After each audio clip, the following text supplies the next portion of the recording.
हरिओम, आप देख रहे CHS जंगल और मैं हूं निखिल गुप्ता, आपका टीचर एंड मेंटर। तो आज का ये वीडियो हमारा कितिन बाबू के ऊपर होने वाला है, जिसके लेखक है हमारे सच्चिदानंद हरिहरानंद, है ना। तो ये MIL सीरीज आपको बहुत अच्छा लग रहा होगा, तो उसके लिए हमारे यूट्यूब पर लाइक कीजिए, शेयर कीजिए अपने दोस्तों के साथ, ताकि वो भी पढ़ सके और अपना हिंदी में बहुत अच्छा स्कोर कर सके कम टाइम में। ठीक है, चलिए आरंभ करते हैं। ओम नमो भगवते वासुदेवाय।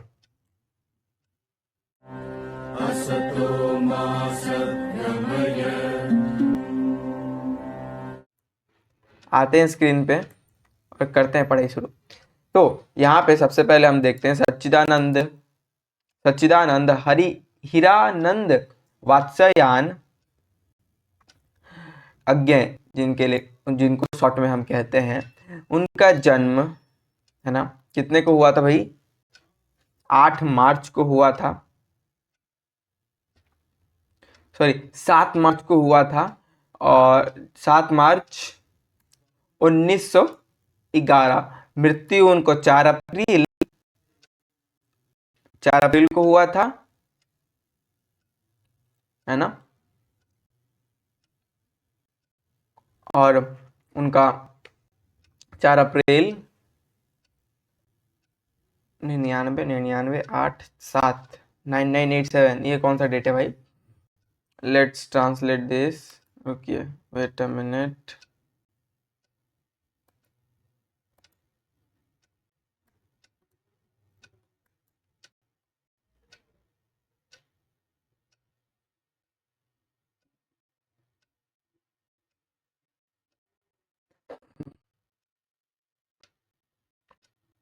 नाइनटीन 9987 ये कौन सा जन्म है भाई? यहाँ पे होगा शायद, यहाँ पे मिस्टेक हुआ है उस लेखक मतलब प्रिंट में, 1987 होगा, ना कि 9987। ये कौन सा हिसाब कर दिया भाई तू? तो ठीक है। तो अज्ञेय का जन्म सन 1900, है ना, सन 1911 में हुआ था, को उत्तर प्रदेश के देवरिया जिले में, उत्तर प्रदेश में एक देवरिया जिला है, देवरिया जिला मैं आपको दिखा देता हूँ। देवरिया जिला यूपी, देखिए वहां वो कैसा दिखता है।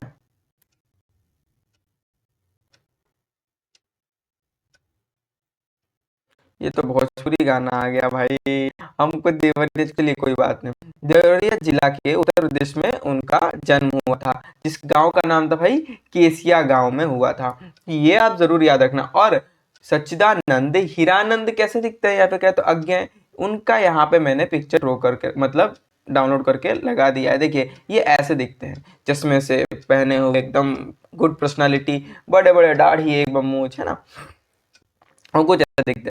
तो ये आपका जरूर आएगा कि उत्तर प्रदेश के देवरिया जिले के कसिया गांव में उनका जन्म हुआ था।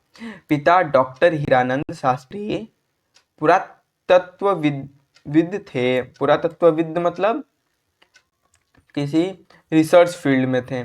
अपने पिता के साथ उनका अधिकतर समय कश्मीर, बिहार और मद्रास में बीता। कहाँ बीता? आपका 1 मार्क का क्वेश्चन में ये भी जरूर आएगा कि उनका बचपन कहाँ बीता, है ना। तो आप क्या लिखोगे? कश्मीर, बिहार और मद्रास में अधिकतर समय बीता। उन्होंने संस्कृत, फारसी, अंग्रेजी आदि कई विषयों का, भाषाओं का ज्ञान प्राप्त किया। अज्ञेय का पूरा नाम सच्चिदानंद हीरानंद वात्स्यायन था। वात्स्यायन अज्ञेय था। उनका व्यक्तित्व क्रांतिकारी था। अब 1 मार्क का क्वेश्चन में भी वही पूछ सकता है कि उनका व्यक्तित्व कैसा था। आप क्या बोलोगे? उनका व्यक्तित्व क्रांतिकारी था। ठीक है। AM की पढ़ाई के दौरान वे क्रांतिकारी आंदोलन में शामिल हुए थे। किस पढ़ाई के दौरान? AM की पढ़ाई, ए माने MA की पढ़ाई, MA की पढ़ाई के दौरान उन्होंने क्रांतिकारी आंदोलन में शामिल हुए थे। सन 1930 में गिरफ्तार होकर 4 साल तक जेल में रहे और 2 साल नजरबंदी में रहे। हर व्यक्ति जो जेल गया इसका मतलब वो गुनहगार नहीं, कभी कभी दोषियों को भी जेल में डालते जाते हैं, क्योंकि सरकार अगर अपराधी माइंडसेट से है तो वो मासूमों को जेल में रखेगी, है ना। और अगर मासूम मतलब एकदम सत्यवादी है तो दुराचारियों को जेल में रखेगी। तो आपको पता चल गया होगा, कांग्रेस की सरकार थी उस समय। उसके बाद किसान आंदोलन में हिस्सा लिया था। अज्ञेय की बहुमुखी प्रतिभा के धनी रचनाकार थे, वो बहुत सारी रचनाएं करते थे। उन्होंने कविता, कहानी, उपन्यास, आलोचना, यात्रा वृत्तांत आदि विधाओं में लेखनी चलाई थी।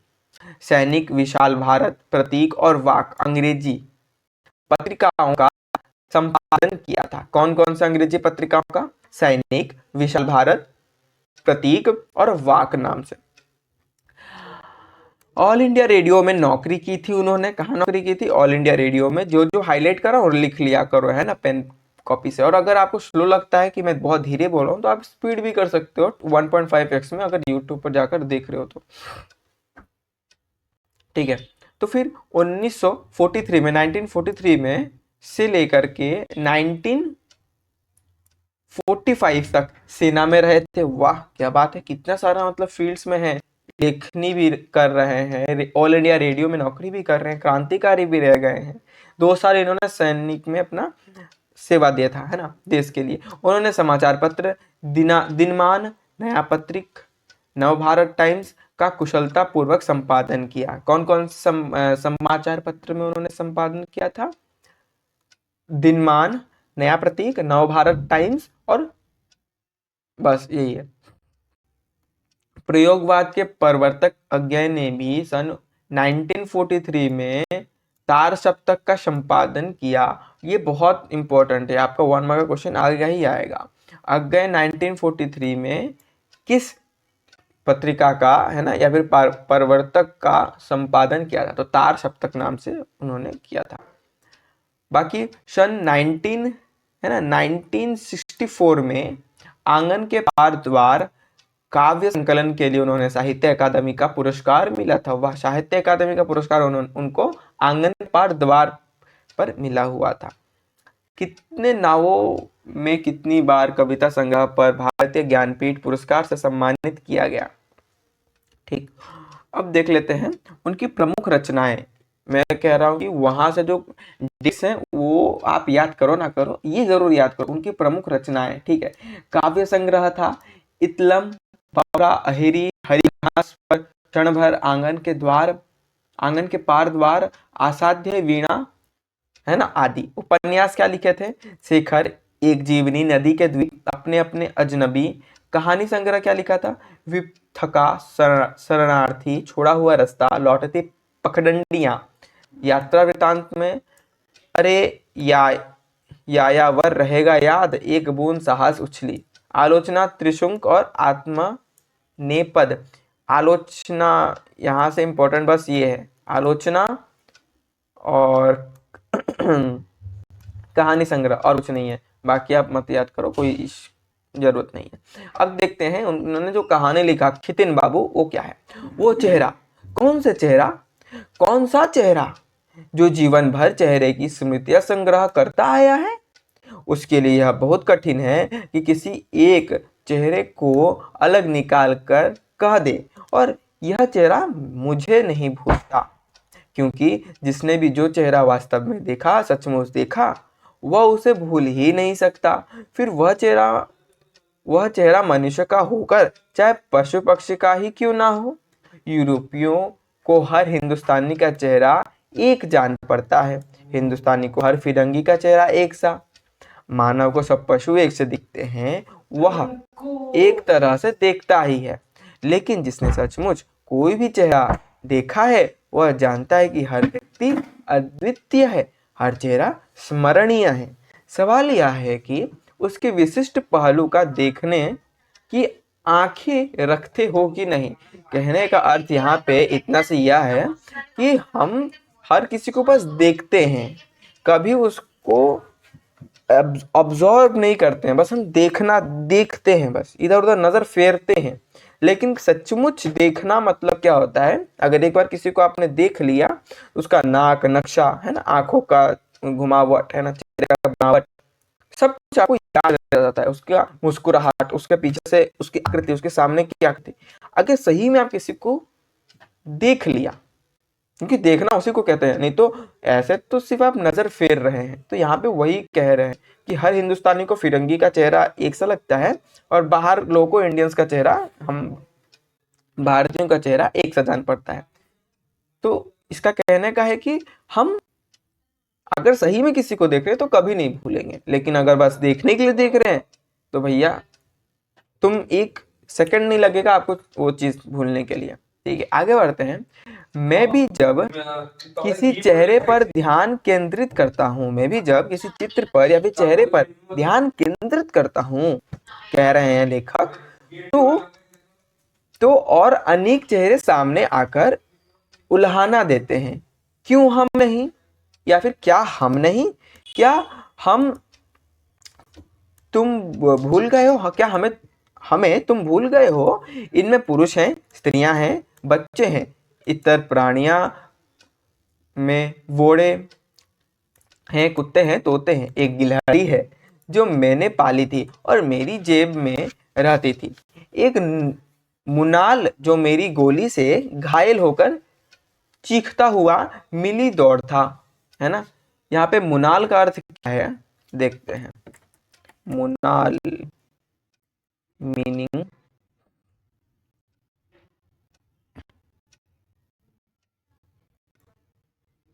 मुनाल जो मेरी गोली से घायल होकर चीखता हुआ मिली दौड़ा था। मुनाल नामक पक्षी या फिर क्या है मुनाल? मुनाल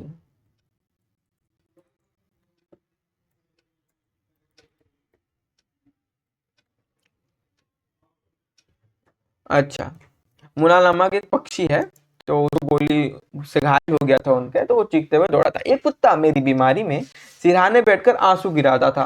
एक टूटी चोट और पंख वाला कौवा मेरे साथ था जो मुल्तान जेल में मेरा दोस्त बन गया था और परकट्टे से पुकारने पर आधा उड़ता और उचकता हुआ आकर हाजिर हो जाता था। कहाँ तक गिनाया जाए? पेड़ पौधे हम पेड़ पौधे के हम चेहरे नहीं मानते, नहीं तो शायद वे भी सामने आ खड़े होते। कालिदास ने शकुंतला के जाने पर रोती हुई वनस्पतियां हैं वर्णन किया। क्या वर्णन किया? अपरिसित पांडुपन्ना मुचिति मुमचिति अश्रु इल लताहा। है ना, तो कहने का मतलब किस किस को याद करो, और जिसको एक चेहरा याद आ जाता है तो बाकी बैक ऑफ द माइंड लेखक के कहते क्यों हमारा चेहरा याद नहीं आया? क्या तुम्हें हमसे प्रेम नहीं था? क्या तुमने हमसे कुछ लिया नहीं? या फिर हमको तुमने इतना गौर से क्यों नहीं देखा? क्या हमारे प्रेम में कमी रह गई या फिर तुमने प्रेम नहीं किया? तो कहने का मतलब है हमें वही लोग याद रहते हैं जिनको हम सच्चे हृदय से प्रेम करते हैं या फिर मन में वो हमारे बैठ जाते हैं। ठीक है, और कालिदास ने भी शकुंतला जी के जाने पर रोती हुई वनस्पतियों का वर्णन किया कि वनस्पतियां भी रोने लगी, पेड़ पौधे भी उनके वियोग में रोने लगे। मेरी सहानुभूति उतनी दूर तक शायद नहीं है, मेरी सहानुभूति उस लेवल की नहीं है, लेखक कह रहे, लेकिन चेहरे का मेरे पास अतिश्रेष्ठ संग्रह है और सभी अद्वितीय, सभी स्मरणीय, और एक सुनता हूँ, अगर एक सुनता हूँ तो किसी असाधारण तत्व के लिए नहीं, चुनता हूँ एक अत्यंत साधारण व्यक्ति का अत्यंत साधारण चेहरा, क्योंकि यही तो मैं कहना चाहता हूँ, असाधारण ही स्मरणीय नहीं है, असाधारण ही स्मरणीय नहीं है। हर गुदड़ी में लाल, जरा उसे लौट कर झांकने का कष्ट तो करो। यहाँ पे लेखक क्या हमें बताना चाह रहे हैं कि हमें वही, हमारे मन में बहुत सारे चेहरे हैं, हम किस किस को याद करें, किस किस को याद ना करें, है ना। तो ज्यादातर अनकॉमन चीजें ही हमें याद नहीं रहती हैं। यहाँ पे वो बता रहे हैं कि कोई यूनिक चीजें हमारे दिमाग में क्लिक कर जाती है, लेकिन बहादुरी तो वहां पे है कि आप एक साधारण चीज को भी अपने मन में बैठा लिए, वही वीरता का काम है ना, इस कहे तो समझदारी का काम है, याददाश्त का काम है। नहीं तो हमारे मन में तो अनेकों अनेक प्रकार के लोग हैं, चित्र हैं, विचित्र हैं, पेड़ हैं, वनस्पति हैं, विचार हैं, है ना। वह चेहरा, वह चेहरे, वह एक चेहरा खितिन बाब का न सुंदर था न असाधारण, न वह बड़े आदमी ही थे और साधारण पढ़े लिखे ही थे, साधारण क्लर्क भी थे। मैंने पहल उन्हें देखा तो कोई देखने की बात उनमें नहीं थी, ऐसी कोई विशिष्टता नहीं थी जिससे कि मैं देखकर समझ सकूं कि हाँ ये उसमें एक बात है ना। लेकिन तो इतना ही कि और कुछ कम उनके पास देखने लायक ही नहीं था। चेचक। तो यहाँ पे ये देखिए, ये हमारे खितिन बाबू ने किसको देखा, हमारे एक आदमी को देखा। किस आदमी को देखा, जो कि साधारण था, वो असाधारण भी कुछ नहीं था, देखने में ठीक था, एक क्लर्क सा था, उसको कुछ देखने की बात ही नहीं थी। लेकिन चेचक के, किसके भाई, चेचक मतलब चिकन फॉक्स, चेचक के दागों से भरे चेहरे पर एक आंख गायब थी और एक बाह भी नहीं था। कोट की अस्तीन पिन लगाकर बदन के साथ जोड़ दी गई थी। चेचक का दाग उनके पूरे मुंह पे था, जैसा कि वो ऑथर हमको डिस्क्राइब कर रहे हैं। उनका एक आंख भी नहीं था, उनका एक हाथ भी नहीं था। देखो मैं यहाँ पे पूरा उसका डिस्क्रिप्शन एआई से इमेज जनरेट करके आपके ला दिया हूँ। ये देखो, ये हमारे ऐसे दिखते थे, है ना, खितिन बाबू हमारे ऐसे दिखते थे। तो चेचक का पूरा स्कैर्स, मुंह में धब्बा धब्बा था, आंखें गायब थी, एक हाथ ही गायब था, और कोट पहने हुए थे जिनका एक पिन से बस वो कोट लगा हुआ था। कान को अपशकुन तो मानते ही हैं, अति चतुर भी मानते हैं, पर खितिन बाबू की हंसी में एक विलक्षण खुलापन और ऋतुजुता थी, है ना। इसलिए बाद में औरों से उनके बारे में पूछा तो मालूम हुआ आंख बचपन में चेचक के कारण जाती रही थी, वहां पेड़ से गिरने पर टूट गई थी और कटवा देनी पड़ी। उनके हंसमुख और मिलनसार स्वभाव को सभी प्रशंसा करते थे। हमें आगे यही बता रहे हैं कि जो खितिन बाबू नामक प्राणी था, लोग थे जिनको जानते हैं, वो बहुत ही खुश मिजाज व्यक्ति थे। बचपन में उनका हाथ पेड़ से गिरने के कारण टूट गया तो ऑपरेशन से उनको काटना पड़ा, है ना। तो और उनका आंख चेचक की वजह से निकालना पड़ा था वो बीमारी के कारण। तो वो इतने साधारण, मतलब कितने कष्टों के बाद भी वो इतने पसंद रहा करते थे। और हम देखो आजकल रोते रहते हैं, छोटा सा चीज हुआ नहीं, ठीक है ना। आगे बढ़ते हैं। मेरी उनसे भेंट अचानक एक मित्र के घर हो गई थी, मेरे दौरे पर जाने वाला था, इसलिए दोस्त से मिल रहा था। एक दौरे पर जाने वाला था, दोस्तों से मिल रहा था। 2-3 महीने घूम घूम कर फिर आया, लेकिन खितिन बाबू के दर्शन कोई 6 महीने बाद उनकी मित्र के ही वहां हुई। बहुत ढूंढने पर उनसे मित्रता हुई। अब की बार उनकी एक टांग भी नहीं थी। देखो कितनी दुर्घटना की बात, कैसे हुई वो भी चलिए जान लेते हैं। देखिए यहाँ लिखा है, रेलगाड़ी की दुर्घटना में टांग काटने से वे अस्पताल में पड़े रहे थे। वहां से बैसाखियों का उपयोग सीखकर बाहर ही निकल रहे थे। तो देखिए ये जो हमारे खितिन बाबू हैं, बहुत ही खुशमिजाज और बहुत ही साहस शक्तिशाली व्यक्ति हैं। शक्तिशाली व्यक्ति सिर्फ बड़ी मस्कुलर होने से नहीं होता है ना, पेन कॉपी नहीं होता है, अंदर से साहस होना चाहिए, जीने की वो इच्छा होनी चाहिए, वो होता है असली बहादुर, वो होता है असली मनुष्य, है ना। मनुष्य भी नहीं, वो तो साक्षात देवता है, साहस का देवता। वो उनका भी अभी एक पैर भी काटना पड़ा, रेल दुर्घटना में गिर गए थे और वहां से पैर कट गया, है ना, तो ऑपरेशन से हटाना पड़ा। और वो अभी बस हॉस्पिटल से बैसाखियों के सहारे सीख रहे थे चलना, कि कैसे सीखना है, संभाल रहे थे अपने आप को। उनके लिए घटना पुरानी हो गई थी, मेरे लिए तो नहीं सोचना थी ना। मैं सहानुभूति प्रकट करना चाहता था कि जो आपके साथ हुआ वो बहुत ही बुरा हुआ, है ना। क्योंकि किसी को की असमर्थकता की और इशारा भी उसे असमंजस में डाल देता है। तो लेकिन आप भी देखते होंगे कि मान लो कोई अंधा है तो आप उसको जानबूझ के बोलो चलो मैं आपका हेल्प ही कर देता हूं, आप अंधे हो। तो ये जब बोल के आप करते हो तो उसको भी बहुत ही मतलब अजीब लगता है, यार मेरे अंधेपन का इतना मत बोल, मैं कर सकता हूँ। तो वैसे ही खिदिन बाबू को भी वो ऐसा नहीं बोलना चाहते थे जिससे कि उनको दुख लग जाए। लेकिन फिर भी उन्होंने स्वयं हाथ बढ़ाकर पुकारा, आइए आइए, आपको अपने नए आविष्कार की बात तो बतानी ही है, क्योंकि वो तो दोस्त थे तो बताते थे। उनसे हाथ मिलाते हुए समझ में आया कि एक अव अवयव के चले जाने से दूसरे की शक्ति 2 गुना हो जाती है। 1 मिनट का फोन काट के मैं आपसे फिर बात करता हूँ।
ऑल सेट, चलिए।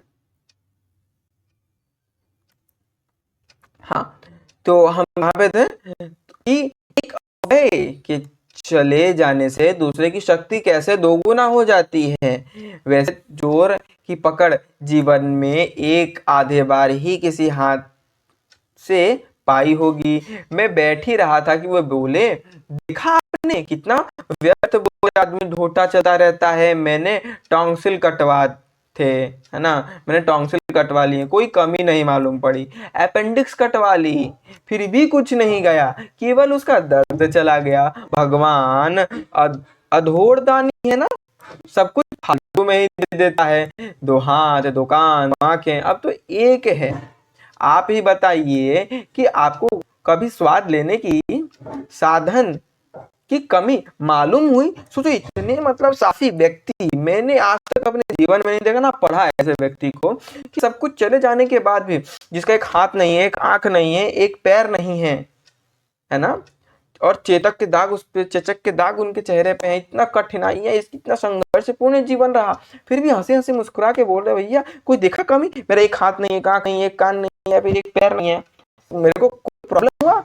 लेकिन भगवान इतना दानी है कि सब कुछ फालतू में ही दे देता है। इतना साहस भाई, मैं अवक उन्हें देखता रहा, और जो लेखक थे उनको एक एक मतलब चौंकना से देख रहे हैं, भैया बोल क्या रहा है, इतना साहस कहाँ से आ रहा है इस बंदे के अंदर। पर उसकी हंसी सच्ची रुक नहीं रही थी, और उनकी हंसी जो थी वो सच्ची थी, बनावटी नहीं थी, है ना, और उनकी आंखों में जीवन का आनंद चमक रहा था। उन्हें उन उसमें कहीं अधूरेपन की, पंगुता की झांक भी नहीं थी कि मैं पंगु हूं, मैं अपंग हूं, मैं, मेरा पैर नहीं, हाथ नहीं है, दुख बिल्कुल नहीं था। उन्होंने शरीर की अवयवों के बारे में अपनी एक अद्भुत थ्योरी भी मुझे बताई थी। क्या अद्भुत थियरी थी, चलिए जानते हैं। यह ठीक याद नहीं कि वह इसी दूसरी भेंट में या और किसी बार, लेकिन थियरी तो मुझे याद है। कह रहे ठीक ठीक तो याद नहीं, लेकिन थोड़ा थोड़ा जो याद है मैं बता रहा हूँ, पूरा जीवन प्रमाण। वैसे शायद बताई होगी उन्होंने थोड़ी थोड़ी करके 2-3 किस्तों में, है ना, वैसे शायद बताई होगी, लेकिन थोड़ा थोड़ा करके बताया होगा। तीसरी बार मैंने देखा वो तो दूसरी बार भी खो चुके थे। मालूम हुआ कि रिक्शे से उतरते समय गिर गए थे, कोहनी टूट गई थी, और फिर घाव दूषित हो गया था, जिससे कोहनी के कुछ ऊपर वहां काट दी गई थी। इस बार भी भेंट तो उन्हीं मित्र के यहाँ हुई, मगर उनकी बैठक में नहीं, उनके रसोई घर में। सोचो, इतना मतलब साहसी व्यक्ति जो अपना दूसरा हाथ खो बैठा, दोनों हाथ खो बैठा, फिर भी जुनून है जीवन जीने का। और यही जीवन जीने का जुनून आप में क्यों नहीं है? आप डिप्रेशन से परेशान क्यों हैं? आप थोड़ी सी मुश्किल जीवन में आते नहीं है, आप रोने क्यों लग जाते हैं? आप कंप्लेन्स क्यों करने लग जाते हो जीवन में कि मेरे पास ये फलाना बाइक नहीं है, फलाना कॉपी नहीं है, फलाना फोन नहीं है, लोग नहीं है मेरे पास, ऐसा एनवायरमेंट नहीं है पढ़ने का, मैं इंटेलिजेंट नहीं हूँ, फलाना, मतलब सैकड़ों कारण और कैलकुलेशंस आप करके दिखा देते हो। भैया मैं तो नहीं कर सकता, लेकिन इस व्यक्ति से आप सीख लो कि इसके पास ना आंख है, ना दो हाथ है, ना एक पैर है, ना दो पैर, दोनों पैर भी कट गए हैं, आगे हम पढ़ेंगे उनको भी। फिर वो व्यक्ति जीने का पूरा साहस रखता है, और ये कहता है कि ईश्वर महादानी है। इतना साहस किस व्यक्ति के पास होगा बताएं? लेकिन आप हैं, आपको छोटी छोटी प्रॉब्लम्स दिखा देती हैं आपके लाइफ में। तो आगे बढ़ते हैं कि उनको किचन में एक बार उनकी मुलाकात हुई थी, जहां पे वो बैठे हुए थे। पत्नी भोजन बना रही थी, और खितिन बाबू एक मूढ़े पर बैठे हुए थे। मूढ़े मतलब चेयर पर बैठे हुए थे, दो पहिए पे बैठे हुए थे, है ना, कि कि व्यंजन कौन कैसे बनाएगा। वे खाने खाने के बहुत शौकीन थे, खिलाने का शौक उन्हें भी और अधिक था। खाना खाने के साथ साथ और खिलाना भी बहुत उनको प्रिय था, और पाक विद्या के आचार्य थे, और वो कुकिंग मास्टर भी थे। सोचो कितना। मेरे मित्र के उनकी दावत थी, दावत का उपलक्ष्य बताया ही नहीं गया था, लेकिन इस बार कई दिन तक उनकी स्थिति बन रहा था। कितिन दा भी इस बात को समझ गए थे। तभी उन्होंने कहा, दावत रही और तुम्हारे यहाँ ही रही, दूंगा मैं, सब कुछ मैं ही बनाऊंगा। और खुलासा यह किया था कि रसोई घर में बैठकर सब कुछ अपनी आंख के नीचे देख रेख करके सब कुछ बनवाऊंगा। और गृह पत्नी मेरी पत्नी ही सब कुछ बनाएगी, बट ऑर्डर मैं दूंगा, आदेश मैं दूंगा, है ना। भले ही आपके जगह पे हम मतलब भोज करेंगे, भोजन पकाएंगे, लेकिन करूंगा मैं, पकाऊंगा मैं भैया, तुमको नहीं करने दूंगा। और खुलासा यह किया कि रसोई घर में बैठकर सब कुछ अपनी देख रेख में ही बनवाएंगे। ठीक है, तो सबको इन्हें उन्हें सहर्ष मान लिया, जी जी आप ही बनाइएगा, उनको भी दिक्कत नहीं थी। कितिन बाबू का उत्साह इतना था कि सबके लिए सहारा बन जाते थे। सोचो, जिसके पास कुछ नहीं है फिर भी वो इतना सहारा है ना। ठीक उसी प्रकार हमारे प्रेमानंद जी महाराज की वो एक वृंदावन के रसिक हैं, संत हैं, जिनके ना 25 साल से दोनों किडनियां खराब हैं, फिर भी उनके जाओ आप देखो इनका यूट्यूब चैनल पे, उसका डिस्क्रिप्शन में लिंक दे दूंगा। उनके चेहरे पे एक अलग सी चमक है, वो हर किसी को उपदेश देते रहते हैं और सब किसी की समस्याओं को हल कर देते हैं। उनके साथ आज ना 10 करोड़ लोग जुड़ चुके हैं और उनसे सत्संग सुन के अपना जीवन सुधारे, और मैंने भी अपना जीवन सुधारा। आप भी सुनो और आप भी सुधारे अपना जीवन, ठीक है ना। तो मैं भी एक मूड लेकर उनके पास बैठ गया, चेयर लेके बैठ गया। निमंत्रण मुझे भी बाहर ही मिल चुका था। अब मैंने अपने गृह पत्नी से पूछा क्या बन रहा है ना। और उन्होंने उत्तर दिया, मैं क्या ही बना रही हूँ, बना तो खितिंदा रहे हैं। इस पर खितिंदा बोले, हाँ मेरा छुआ हुआ आप खा तो लेंगे ना। मजाक में ठहाका लेके बोलते, भैया मेरा छुआ हुआ तो तुम खा लोगे ना, और ठहाका मारकर हंस दिए। उनका छुआ हुआ जिनके दोनों हाथ तो नदारद हैं। फिर बोले, आपने भोजन विलासी और सैया विलासी की कहानी तो सुनी ही होगी। आपने भोजन विलासी और सैया विलासी की कहानी तो सुनी ही होगी, क्या है ना। तो चलिए उसकी कहानी भी वो सुना देता है। ये भोजन विलासी और सैया विलासी क्या है, चलिए समझते हैं। मैंने नहीं सुनी थी, वे सुनाने लगे। एक राजा के पास दो व्यक्ति नौकरी के तलाश में आए थे। उसने पूछा पर कहा, मैं भोजन विलासी हूँ, मतलब मैं भोजन बनाने का स्पेशलिस्ट हूँ। यानी राजा जो भोजन करेंगे उससे पहले चक्कर वो बताएगा कि भोजन राजा के योग्य है या नहीं। भोजन विलासी मतलब स्पेशलिस्ट हूँ और चेक करके बताऊंगा कि भैया खाने लायक है कि नहीं। जांच के लिए उसी दिन का भोजन लाया गया था। थाली पास आते न आते भोजन विलासी के नाक बंद कर देते हुए चिल्ला कर कहा, ले जाओ ले जाओ ले जाओ, इसमें से मुर्दे की बू आ रही है। ये ऐसा बोलता है, अच्छे ले जाओ दूर दूर दूर, ये सब हमको मत खिलाओ। बहुत खोज करने पर मालूम हुआ जिस खेत के धान से राजा के लिए चावल आए थे उसके किनारे के पेड़ में एक मरा हुआ पक्षी टंगा हुआ था। वाह वाह वाह वाह, इतना मतलब तेज नाक भाई, ऐसे बोल रहा है। मतलब उसको पता कैसे चल गया, पता नहीं कैसे चला गया। भोजन विलासी को एक नौकरी मिल गई। भैया बोला कि ठीक है आपकी नौकरी पक्की। राजा ने बोला, आपकी नौकरी पक्की। आप इतना ज्ञान कहाँ से भैया कि आप बिना देखे बता दे रहे हो कि मुर्दे का रस इसमें आ रहा है। सैया विलासी ने बताया कि वह राजा के बिछौने की परीक्षा करेगा। ठीक है भैया, राजा ने बोला। उसने शयन कक्ष में ले जाया गया। मखमली गद्दे पर वह जरा बैठा ही था कि कमर पकड़कर चीखता हुआ बोलता है, अरे उठ खड़ा हुआ, अरे रे मेरी तो पीठ में बल पड़ गया, क्या बिछाया है किसी ने। सबने देखा कहीं कोई सिलवट तो ना रह गई थी। अब गद्दे उठाकर झाड़े गए, कहीं कुछ नहीं दिखा। लेकिन विलासी की नजर इतनी चील की तरह कि कमर में चुभता सकता, और हाँ आखिरी गद्दे के नीचे एक बाल पड़ा हुआ मिल गया। ये सिर्फ स्टोरीज है, रियलिटी में तो ऐसा कोई कर नहीं सकता मेरे ख्याल से। सब कुछ ठीक था लेकिन एक बाल पड़ा हुआ, तो उसको पता चलेगा कि भैया ये तो मखमल जैसा नहीं है। तो इस प्रकार उसको भी नौकरी मिल गई, सैया विलासी को भी। कहानी सुनकर खितिन बाबू बोले, वह भी क्या जमाने थे, वाह वाह क्या जमाने थे। मित्र की पत्नी ने कहा, आप इन दिनों होते तो क्या बात होती ना, है ना। आप अगर होते तो क्या बात होती। तो खितिंदा कहते हैं, अरे और नहीं तो क्या, मैं होता तो राजा को दो नौकरी थोड़ी करने, नौकरों को थोड़ी रखना पड़ता। मित्र की पत्नी बोली, हाँ मैं कहा कि खितिन बाबू गाते भी बहुत सुंदर हैं। खितिंदा फिर हंसे, हा हा हा हा हा। बोले, हा हा, संगीत विलासी की नौकरी भी मैं ही कर लेता वहां पे। 4 बजे भोजन तैयार हुआ। हम 8-10 आदमियों ने खाया और स्मरणीय स्वाद भोजन का वो तो बताओ मत, वो तो टॉप पे चला गया। तब लगातार 2-4 दिन भेंट होती रही खितिन बाबू से। उसके बाद मैंने खितिन बाबू को एक बार भी नहीं देखा। एक लंबी अवधि के बाद और अब की बार दूसरी टांग भी उनकी काटनी पड़ गई थी ऑपरेशन के दौरान। दोनों हाथ नहीं थे, दोनों टांग नहीं और दोनों आंख, एक आंख नहीं थी। टॉन्सिल, अपेंडिक्स वगैरह तो जैसे वे स्वयं कहते थे रूंगे में चढ़ा दी जा सकती है। केवल एक सठाणु बैठक में गद्देदार मूढ़े पर बैठा था, है ना। केवल एक बैठक की में, एक मतलब जैसे पोजीशन में गद्दे के ऊपर बैठे थे। घर तक वे एक विशेष पाहीदार कुर्सी में लाए गए थे। विशेष पाहीदार कुर्सी मतलब ऐसा है, देखो दो पहिया जो जिसपे अपाहिज लोग बैठते हैं। लेकिन वह कुर्सी कमरे में ले जाने में आपत्ति थी, क्योंकि वो कहते हैं अपाहिजों की कुर्सी है, मैं इस पे भीतर तो लाया गया लेकिन सोऊंगा नहीं। क्यों? क्योंकि स्वप्नविश चतुर मूर्तिकार ने पत्थर मस्तक और कंधे तो पूरे गढ़ दिए हों, बाकी स्तंभ अछूता छोड़ दिया हो। मैं जाकर चुपके से एक तरफ बैठ गया। वे कुछ बात ही कर रहे थे। उन्होंने देखते हुए मुझे बचपन में आत्मा के संबंध में की गई अपनी बहस याद दिलाई।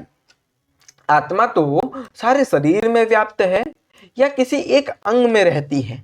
बताएं आप। अगर सारे शरीर में, तो अंग काटने पर आत्मा भी उतनी कट जानी चाहिए थी। ये बहुत ही अच्छा क्वेश्चन है, फिलॉसफी है कि क्या आत्मा हमारे एक अंग में है या फिर पूरे शरीर में है या फिर हमारे सिर्फ हृदय में है ना, क्योंकि सब में व्याप्त है। तो ये कहते हैं कि अगर अंग में होती हमारी आत्मा तो एक काट देने पे हम मर जाते हैं, लेकिन मर क्यों नहीं रहे? क्योंकि आत्मा एक अंग में नहीं है। आत्मा हमारे वो विद्युत की तरह, इलेक्ट्रिसिटी की तरह है हमारे शरीर में। अगर एक, ठीक है, तो अपनी थियोरी याद आ गई जिसमें वो पहली को हल कर दिया गया था कि जब कोई अंग कटता है तो उसमें आत्मा सिमट कर बाकी शरीर में आ जाती है, पंगु नहीं होती है। अगर यहाँ से काट दिया तो आत्मा वहां से सिमट कर बाकियों में आ गई, लेकिन आप फील तो कर पाते हो ना। बात वो है। यह थियोरी कहाँ तक मान्य है, इस बात में वैज्ञानिक पड़े हैं उनको देखते हुए एक बार मन में आई कि उनकी सच्चाई मानो ज्वलंत होकर सामने आती है। मतलब उनकी बातें एकदम अग्नि की तरह आती हैं, जलाकर राख कर देंगी किसी को भी। उनकी आत्मा न केवल पंगु नहीं थी, वरन शरीर के अवयव जितने कम होते रहते थे उसमें आत्मा की क्रांति मानो उतनी बढ़ती जा रही थी। मानो व्यंग, है ना, व्यर्थांगों से सिमट सिमट कर आत्मा बचे हुए शरीर में घनी पूंजित होती जा रही है। मतलब उनको देखकर लगता नहीं था कि वो अपाहिज, उनमें साहस की कमी है, उत्साह की कमी है। जैसे जैसे उनके दोनों हाथ कट गए, पैर कट गए, आंख खत्म हो गया, उनके अंदर मानो कि उस जो आत्मा का कंसंट्रेशन पूरा बॉडी में था वो एक जाकर कंसंट्रेट हो गया। इतना पावरफुल बातें और उनके विचार सहन नहीं होते थे सारे शरीर में भी नहीं। एक अकेली आंख में प्रेतात्माओं से भरे हुए विशाल शून्य से निष्कंप दिखते हुए एक आकाशदीप के समान एकदम प्रज्वलंत दिखता था उनका आत्मा, उनका चेहरा। तभी खितिन बाबू ने मुझे देखा। ऐसे देखते हैं, एक नजर घुमा के देखते हैं, क्या कहते हैं, छूटते ही बोले बोले छिलाम बेचे थकते ऐसे कुछ ना लागे। कुछ भाषा में कहा, मैंने कहा था बचे रहने के लिए कुछ ज्यादा नहीं चाहिए, और हंसने लगे। सोचो, इतना उदार व्यक्ति कहीं देखा आपने? इसके बाद मैंने फिर खितिन बाबू को नहीं देखा। कहानी की पूर्णता के लिए एक बार और देखना चाहिए था, पर मैं कहानी नहीं सुना रहा, सच्ची बात सुना रहा हूँ। लेखक उनको दूसरी बार उसके बाद देखे नहीं, और ये कहते हैं मैं कहानी किसी को नहीं बता रहा, मैं तो ये सच्ची घटना बता रहा हूँ जो मेरे आंखों के सामने बीती है। तो मैंने उन्हें फिर नहीं देखा, लेकिन सुनने वाले की कमी में कहानी नहीं रुकती। देखने वाला न होने से जीवन नाटक बंद नहीं हो जाता। मैंने भी सुनकर ही जाना कि खितिन बाबू की कहानी अपने चरम उत्कर्ष पर पहुंची हुई थी। टहलने ले जाते समय उनकी पाहीदार कुर्सी का एक मोटर टेले से टकरा गई थी और नीचे आ गया, और गाड़ी का पहिया उनके कंधे पर चला गया, और वहां को जो ठुंड बचा हुआ था और वो भी चूर चूर हो गया। वे अस्पताल में ले गए और वहां बाह को अलग कर दिया गया, कंधे को भी अलग कर दिया गया पट्टी करके। ऑपरेशन के बाद जब उन्हें होश आया तो उन्होंने पूछा कंधे हैं या नहीं, कि वो भी चले गए। इतना उदार व्यक्तित्व। फिर कहा, जाना गेलो एटा छाड़ो चले। मालूम हो गया कि इसके बिना भी चल सकता है, अब कंधे भी नहीं चाहिए हमें। लेकिन अब की बार वह चलना अधिक देर तक नहीं हुआ। अस्पताल में वह निकले नहीं, शरीर में विष फैल गया और भोर में अनजाने में उनकी मृत्यु हो गई। इस कारण मतलब इन्फेक्शन हो गया और इन्फेक्शन के कारण उनके देहांत हो गया और वो मर गए। शांत हो गया उनका शरीर। खितिन बाबू एक साधारण क्लर्क थे, साधारण दुर्घटना थी, मृत्यु हो गई, लेकिन क्या सचमुच? अब भी उन्हें मैं देख सकता हूँ। कभी लगता है कि जिसे देखता हूँ वह केवल अंगहीन ही नहीं था, मानो अशरीरी ही था। मतलब सिर्फ वो शरीर नहीं था, वो तो आत्मा था। और वो इतनी प्रसन्नता, और यही आत्मा का सही विज्ञान है कि ये शरीर नहीं है, हम शरीर नहीं, हम आत्मा हैं।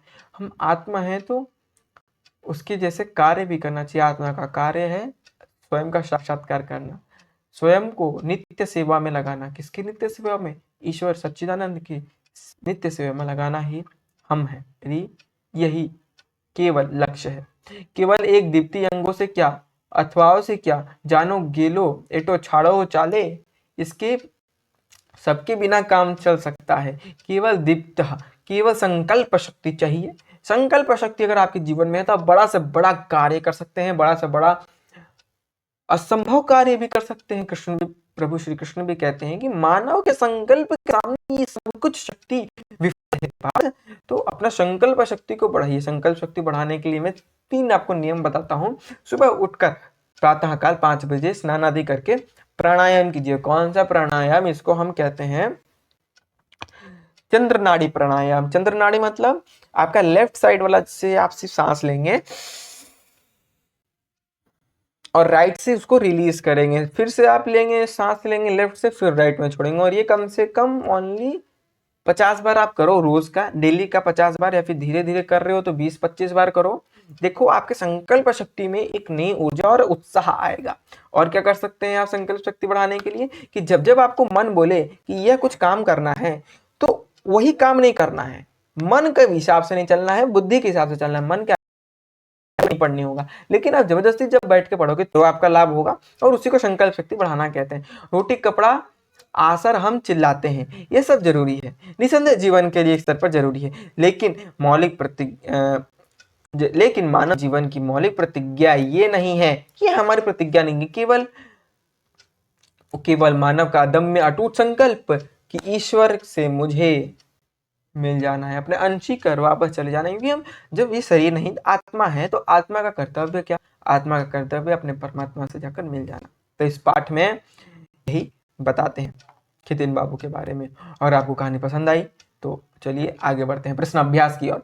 खितिन क्या बोला है? निम्नलिखित प्रश्नों के उत्तर 50-50 शब्दों में लिखे। खितिन बाबू देखने में कैसे थे? खितिन बाबू देखने में, जैसे कि मैंने आपको ये स्टोरीज क्यों बताया, देखिए खाना बनाते हुए, और ये देखिए दोनों उनके हाथ पैर नहीं है, ये मैं दिखाना आपको भूल गया, लेकिन देख लीजिए। तो खितिन बाबू देखने में कैसे थे? खितिन बाबू देखने में साधारण व्यक्ति, साधारण जीवन, साधारण व्यक्तित्व, साधारण क्लर्क थे। उनकी एक आंख नहीं थी, चेचक से उनका पूरा शरीर चेचक के दागों से भरा पड़ा था, मानो अति दयनशील दिख रहा हो। उनकी एक आंख भी चेचक के रोग के कारण हटानी पड़ी थी, और चेहरे पे एक अदम्य मुस्कान और एक अदृश्य शक्ति उनके चेहरे पर झलक रही थी। दूसरा प्रश्न, खितिन बाबू के हाथ पर कैसे कट गए? सबसे पहला, खितिन बाबू के सबसे पहला हाथ बचपन में पेड़ से गिरने के कारण कट गए थे। दूसरा सिचुएशन कब हुआ? कि जब वो टकरा गए थे तो उनका दूसरा हाथ काटना पड़ा, उनका पैर काटना पड़ा एक रेलगाड़ी की दुर्घटना में, और दूसरा जब वो गिर गए थे अपने चेयर कुर्सी पे से, और आखिरी बार उनका कंधा भी काटना पड़ा, और वहीं से इन्फेक्शन होने के कारण उनके देहांत हो गया, है ना। देहांत का अर्थ है देह का अंत को संधि कर दे तो बन जाता है देहांत। तीसरा प्रश्न चलते हैं। तीसरी बार खितिन बाबू लेखक से किस तरह मिले?